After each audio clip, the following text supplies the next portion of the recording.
Hello, dear friends. Let's talk about a deeply personal and often challenging decision many of us or our loved ones will face: the prospect of moving into a nursing home. For some, it's a welcome relief, a necessary step. But for others, like the perspective we'll explore today, it can become a source of profound regret. Have you ever considered what it truly means to give up the home you've known for decades, the independence you've cherished, for a new life within the walls of an institution? Today, I want to share a composite story, drawn from many candid conversations and personal experiences, to illuminate 6 hard lessons that one might learn after making the move into a nursing home. Lessons that perhaps weren't fully understood until it was too late. This isn't meant to frighten or discourage, but rather to empower you with insight, to spark important conversations, and to ensure that when the time comes, you or your family can make the most informed, gentle, and truly beneficial decision for your unique circumstances. So, let's lean in with an open heart and explore these critical points. Lesson 1. The devastating loss of true independence. When we think of moving into a nursing home, we often envision a life where our needs are met, chores are gone, and safety is assured. We might picture more time for hobbies or socializing. What often isn't fully appreciated until you're living it, however, is the profound and often devastating loss of true, meaningful independence. It's far more than just having someone cook for you or clean your room. It's about losing control over the small, everyday choices that define your day and, frankly, your dignity. Imagine Clara, a spirited woman of 82.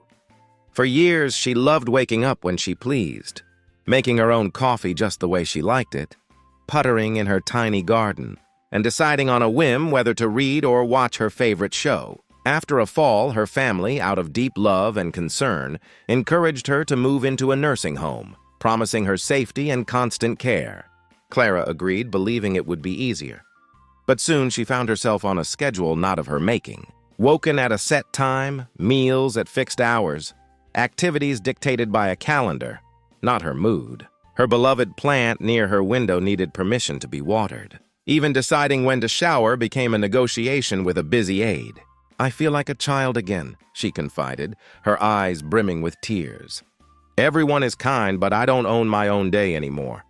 My choices, my simple routines, they've all been taken from me."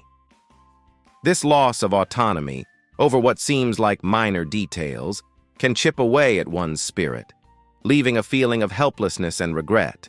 It's a stark reminder that independence is often about the freedom to make choices, big and small, for oneself. Lesson 2. The shocking hidden financial burdens. Before the move, families often diligently research the stated monthly costs of a nursing home. They factor in the accommodation, basic care, and perhaps some activity fees. But what many discover, much to their dismay and regret, are the hidden financial burdens that can quickly accumulate, turning a seemingly manageable cost into an overwhelming one. These aren't always nefarious. Sometimes they are simply overlooked details that add up.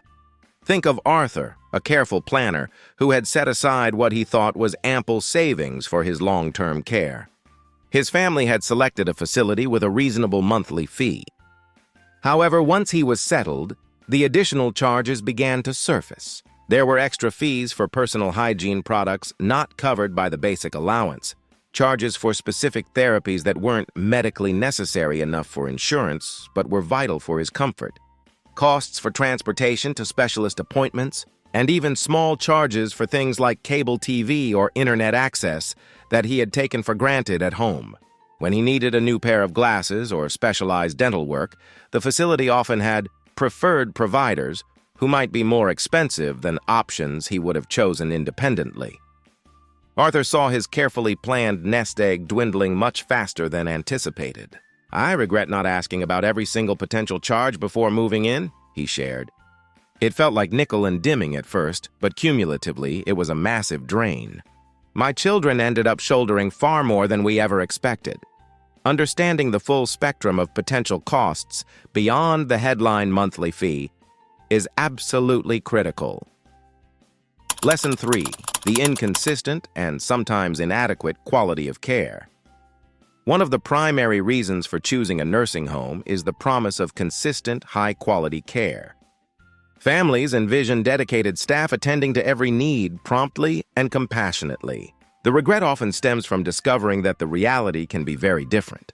Staffing shortages, high turnover, and varying levels of training can lead to care that is inconsistent, rushed, or, in unfortunate cases, simply inadequate. Take Eleanor, who moved into a facility after a stroke left her needing assistance with daily tasks. Her family had chosen it based on its stellar reputation and seemingly ample staff. Yet Eleanor soon found that the ample staff were often stretched incredibly thin. She might wait a long time for assistance to use the restroom, leading to accidents and embarrassment. Her medications were sometimes late, or she'd get a different aide every day, meaning she had to repeatedly explain her routines and preferences. One evening, she felt ignored during a call for help. "I was terrified," she recounted. "I felt helpless, vulnerable. I believed I would always be looked after, but sometimes I felt completely invisible. I regret not investigating the actual day-to-day staffing ratios and turnover rates more deeply. Reputation only goes so far. The quality of care isn't just about intent. It's about resources, training, and the ability of staff to provide individualized attention consistently." Lesson 4. The unexpected emotional and social isolation. Many believe that moving into a nursing home will combat loneliness and provide a vibrant social life, especially for those living alone. While some facilities excel at fostering community, the stark reality for many can be unexpected emotional and social isolation, leading to deep regret.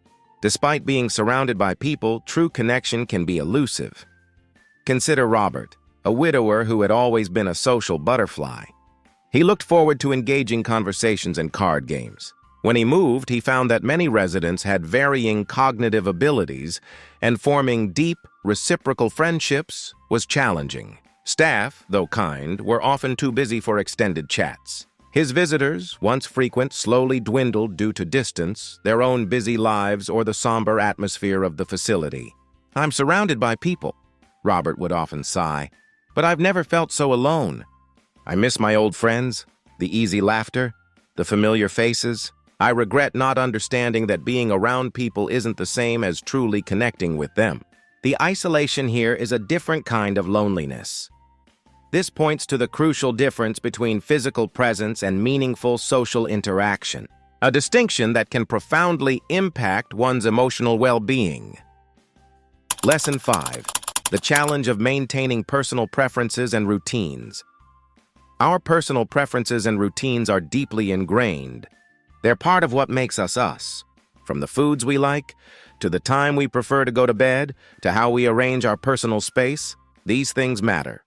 A hard lesson learned in a nursing home is often the difficulty and sometimes impossibility of maintaining these deeply cherished personal preferences and routines. Think of Mary, who had a lifelong habit of staying up late to read and enjoyed a specific brand of herbal tea before bed. She also loved keeping her room a certain way, with family photos perfectly arranged. In the nursing home, lights out was at a certain time, often earlier than she preferred, disrupting her reading. Her specific tea wasn't always available, and the constant coming and going of staff meant her carefully arranged photos were sometimes disturbed. While these might seem like minor details, for Mary, they represented a loss of her identity and comfort. "It sounds silly, I know," she admitted, "but losing those little things, those familiar routines, it felt like I was losing a piece of myself. I regret not appreciating how much those small choices meant to my sense of self and comfort." The regimented environment, while necessary for some operational efficiency, can inadvertently strip residents of their personal touchstones. Lesson 6. The difficulty of leaving once you're in.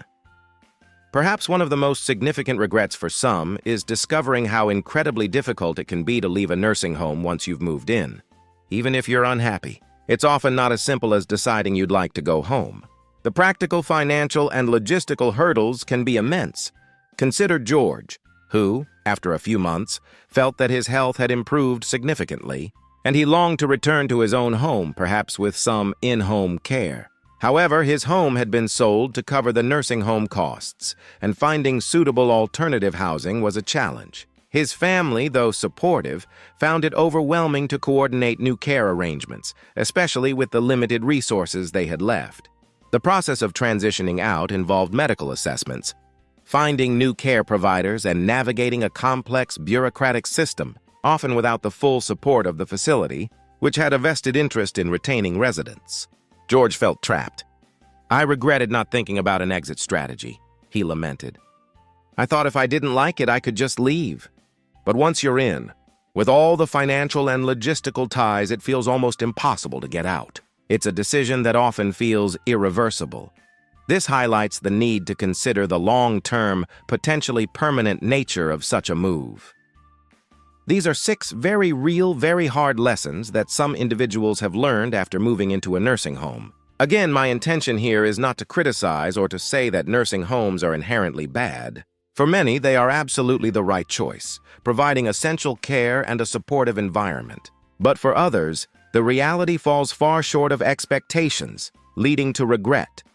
The purpose of sharing these insights is to empower you and your families to ask the hard questions before a crisis hits, to truly investigate beyond the glossy brochures what life is actually like inside, to understand the full financial picture, to inquire about staffing, to visit multiple times at different hours, and most importantly, to have frank, honest conversations with your loved ones about their wishes and priorities regarding their independence, their routines, and their quality of life. I invite you to reflect on these points. What resonates with you? Have you or your family faced similar challenges or perhaps found a facility that truly exceeded expectations? Your experiences are invaluable to others navigating these difficult waters. Please, share your thoughts in the comments below. Let's create a space for honest discussion. If this video has provided you with valuable insights, please give it a thumbs up. Subscribe to our channel for more thoughtful conversations about healthy aging and senior living, and share this video with anyone who might be contemplating this significant life decision.